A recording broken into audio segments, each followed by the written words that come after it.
Hello guys, कैसे हैं आप सब। मेरा नाम है अनीश। चलिए आज हम देखेंगे कैसे हम लोग किसी भी पार्टी का बी टू बी जो सेल करते हैं ना, बी टू बी या डीएनसीएन को जीएसटीआर वन में कैसे रिपोर्ट करते हैं। तो हमारी एक क्लाइंट है जिनका हमें मार्च महीना का जीएसटीआर वन फाइल करना है। तो मार्च महीना का जीएसटीआर वन फाइल करने का ड्यू डेट क्या है? 11 अप्रैल। ठीक है। अगर आपको बी टू बी को फाइलिंग करना है तो टेबल नंबर 4A में आना है। आपको आपको यहाँ एड रिकॉर्ड में आना है। एड रिकॉर्ड में आने के बाद जिसको आपने सप्लाई किया उसका जीएसटी नंबर डालना है और ऑटोमेटिकली आपका रिसिपिएंट नेम आ जाएगा। अगर आपका जीएसटी नंबर डालने के बाद रिसिपिएंट नेम नहीं आता है, एग्जाम्पल मैं एक बार टाइम बिंग के लिए अपना जीएसटी नंबर डाल के दिखाता हूं।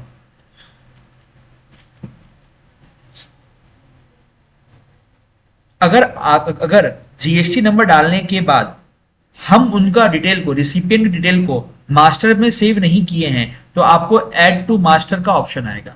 अगर आपने इनका जीएसटी नंबर सेव करके रखा है जीएसटी में तो ऐड टू मास्टर का ऑप्शन नहीं आएगा।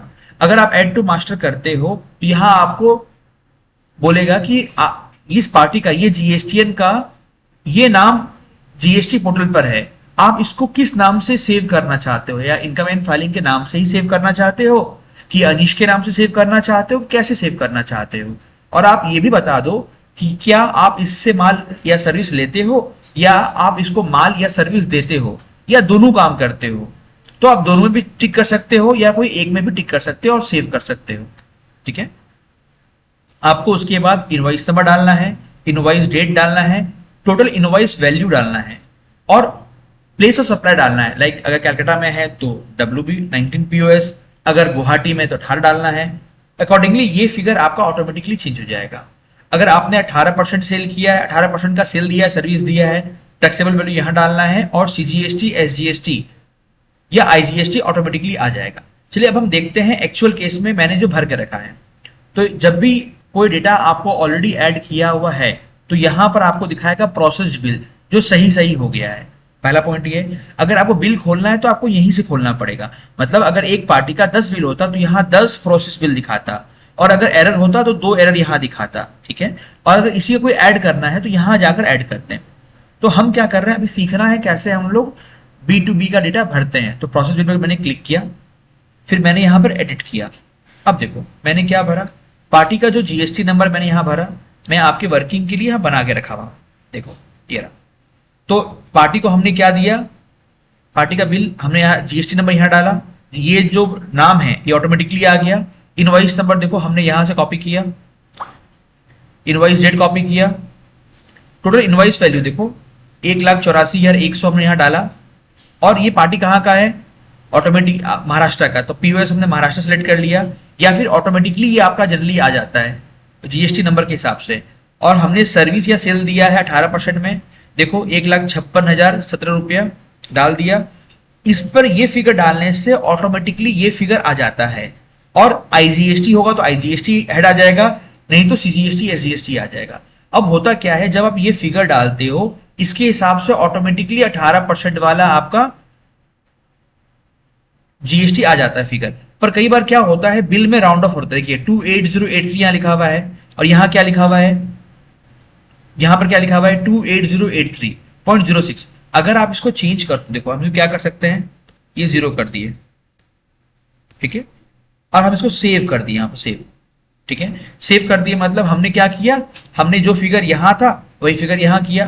पर जब आप इसको खोलो, वापस से खोलो इसको, आप वापस इसको आप खोलो, नीचे आओ, तो क्या देखते हैं कि फिगर ठीक हो गया। मतलब डेसिमल का अंतर होता है तो आप उसको राउंड ऑफ यहां पर मैन्युअली चेंज कर सकते हो। ठीक है। ये पॉइंट क्लियर हो गया। इसी तरह से हम क्या करते हैं, डेबिट नोट या क्रेडिट नोट भरते हैं। डेबिट नोट क्रेडिट नोट के लिए क्या है, टेबल नंबर 9 भी है, इसको क्लिक करो। देखो हमने ऑलरेडी भर के रखा है, मैं आपको एक सैंपल बेसिस पर दिखाता हूं कैसे करना है। तो सपोज मानो मुझे ये debit credit note number check करना है तो मैं एक्शन पर क्लिक किया। अब देखो मैं आपके लिए एक क्रेडिट नोट भी खोल के रखा हुआ हूं।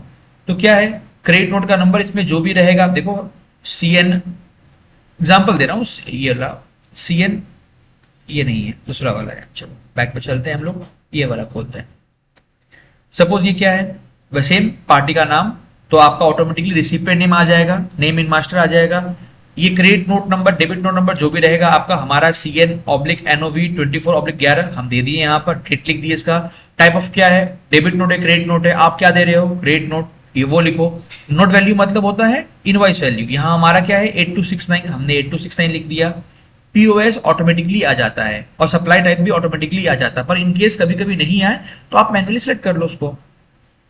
नीचे आओ, अब आप यहाँ पर 18% वाला फिगर है, हमने 18% में दिया है, ठीक है, तो 7008 7008 और IGST 1261 और यहाँ सेव कर दो, सेव कर दो। तो इस तरह से हम पोर्टल पर DNCN या फिर B2B डेटा फाइल करते हैं। पर अधिकांश लोग क्या होता है B2B और B2C या फिर जो भी DNCN का डेटा होता है वो भर के छोड़ देते हैं, दो जगह पर मिस आउट कर जाते हैं। हमें क्या करना है, हमें डॉक्यूमेंट इशूड भी भरना है, जो हम इनवॉइस यहाँ भर रहे हैं उसका डॉक्यूमेंट इशूड नंबर भी भरना है, जो हम क्रेडिट नोट डेबिट नोट यहाँ भर रहे हैं या किसी भी फील्ड में भर रहे हैं उसका डिटेल हमें यहाँ भी देना है। देखो हमारे केस में क्या हुआ, एक बिल था हमने ये दिया और दो क्रेडिट नोट था, देखो हमने दो क्रेडिट नोट अलग अलग दिखाया, ठीक है। कई लोग क्या करते हैं, HSN summary of the outward supply को छोड़ देते हैं। नहीं, आपको ये कंप्लीटली छोड़ना नहीं। अगर सपोज अगर आपको कैलकुलेशन करने में समय लग रहा है तो व्हाट यू कैन डू, आप HSN समरी को बिना डाले हुए पहले आप एक बार समरी जनरेट करो।